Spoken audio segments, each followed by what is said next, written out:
need more leads.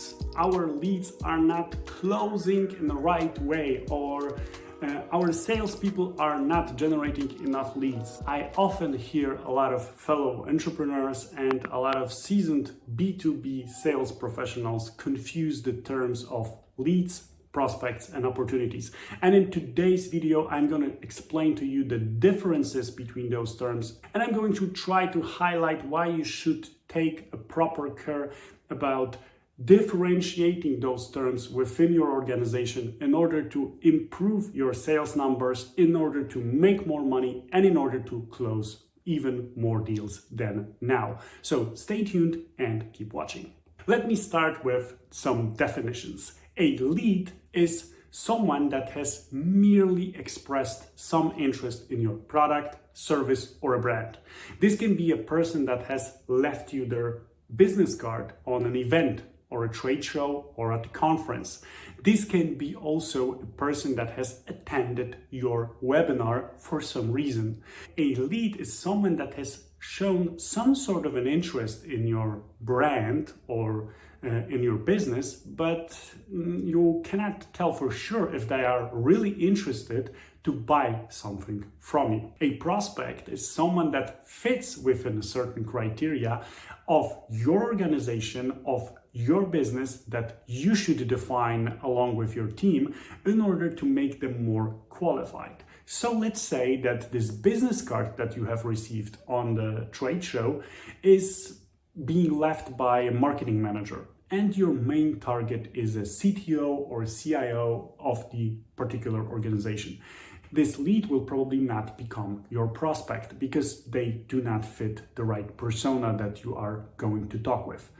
Unless, of course, this person has shown interest in a product or service and they said that they are going to connect you with someone within their organization because they might be interested in your solution. And this is one example. But another example is that if someone attends a webinar, leaves their business email, and at the same time asks certain questions during the duration of that webinar that allow you and your sales force to think that they are explicitly interested in your product or service, this is already a prospect. An opportunity is actually a defined and qualified prospect with a need to buy from you.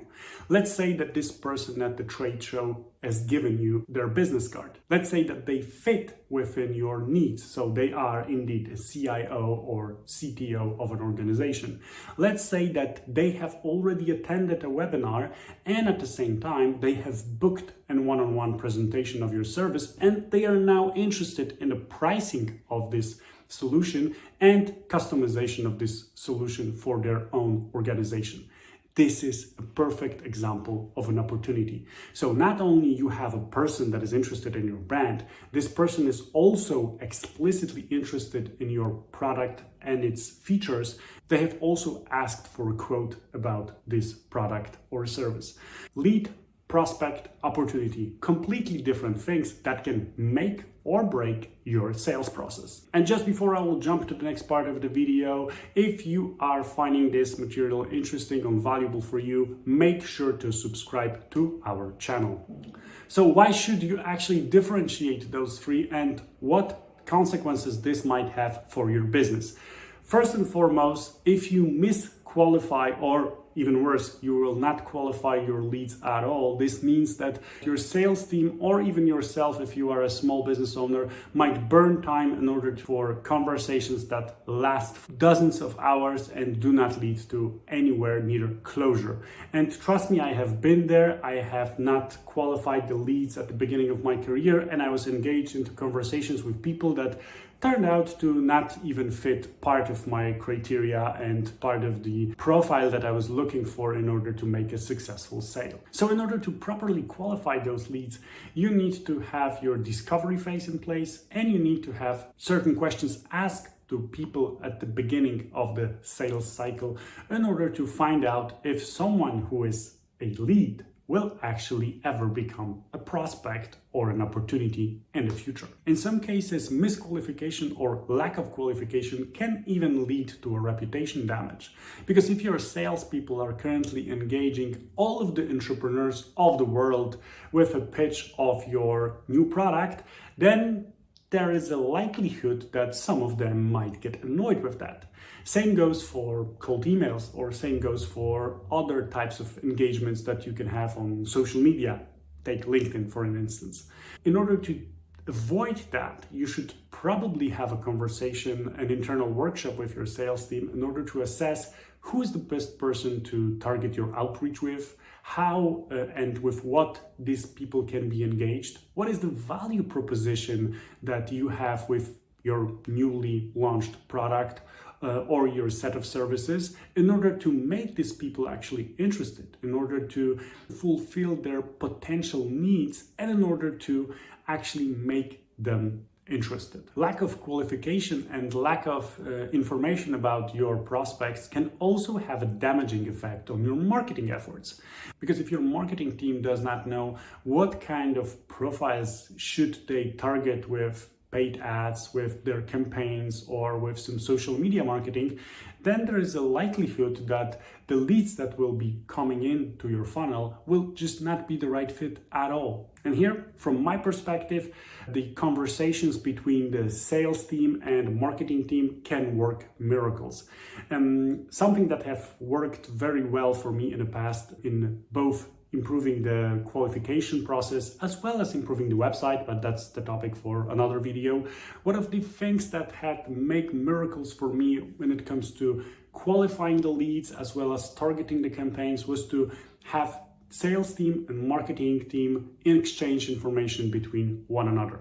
One of the things that we did was to encourage salespeople to gather the objections during the first contact with leads and with prospects, as well as during the presentations with opportunities and presentations of proposals, gather the objections that they have, like the leads, prospects, and potential customers during the sales cycle. And these objections were used during the brainstorms with marketing department about content creation, about website optimization, and about the optimization of the ads and landing pages that were used to get more traffic and get more leads. Salespeople can often misinterpret it or not even share the information with the marketing department, and to be honest, you can't blame them.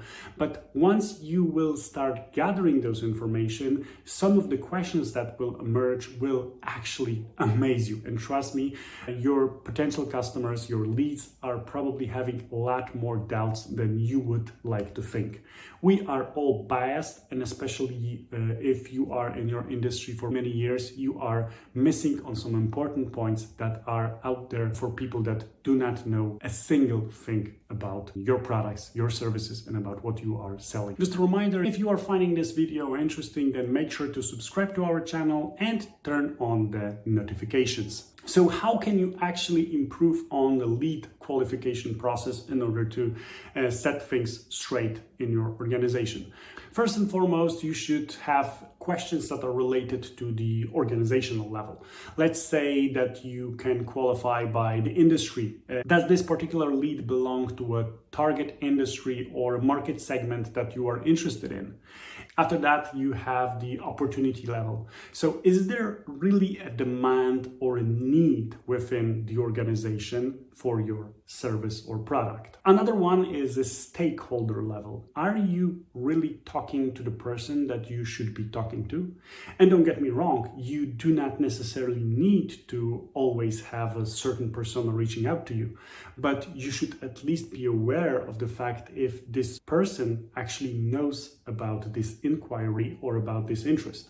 Because you might have an office manager reaching out to you about new cloud workflow solution that you are selling, for example, but there is absolutely no willingness at the board level or at the management level to implement such a solution. So with all due respect to the office manager, they will need a lot of information, they will probably have a presentation, and at the end of the day, they will just tell you that, oh, that's great, but we are not really interested, and I will not probably convince the board to spend XYZ money for such a solution. So if you can find out about this at the very beginning of the conversation, this means that you will save a lot of money and effort on engagements with someone like that.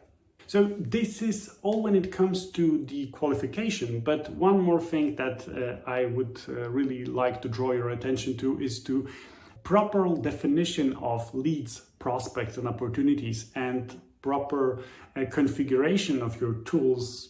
That being said, probably a CRM system within an organization will provide you with a lot of actionable data that you can work with in order to optimize things within your organization.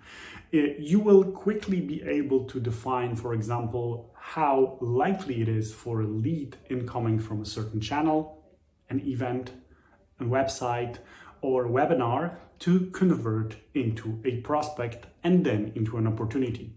If you will have that data, you will be able to take actions based on the information instead of your hunch or assumptions. You can take proper actions and, for example, invest into the channel that is generating the best quality leads, or ditch the channel that so far you thought was pretty efficient because after all, the salespeople were coming back from the conference all unhappy, right? And they said that it was great. But the data might show you that although you are burning money on sending people to these events, they are not doing a really good job into gathering those leads or qualifying them, or these leads are just not very valuable for you. And let me share this with you. I remember back in the day, a couple of years ago, a meeting with a huge, and I will not mention the name, solution, software as a service representatives in a huge booth that they have rented on a conference. And there were 5 sales reps there, and I couldn't even get more information about the product that I was genuinely interested in, because first of all, they were hangover after the party from last night, which of course happens during conferences, but at the same time, they were not really interested into engaging with any of the prospects. And in my opinion, this means that both marketing manager and probably sales manager within the organization are not really interested in data, because if this is the average way that they are approaching their events, this means that they're probably not doing a very good job. On the other hand, on the same conference, I was engaged in conversation by a guy in a booth with a solution that I was not really interested in, but they've not only made a presentation during the event, they have not only gathered my email, but they've also managed to book me for an appointment with them to show me the product once again and to provide me with some insightful impact. So they really made an effort to turn this lead, this business card that they have received on the event, into a potential opportunity. I have not become an opportunity per se, because they have not sold me anything, but at least they did a very good job and very thoroughly approached the whole process of qualification. These are just examples, but I think that data is king, and if you approach your business with seriousness, and if you really strive for greatness and strive to make more money and make your business more successful, then really taking proper care of your B2B sales is a very important thing. Anyways, that's all for today. If you have any questions about today's video, or you would like to find out more about a particular topic in B2B sales or marketing, let us know in the comment section down below. Have a great day ahead, and I keep my fingers crossed for your sales.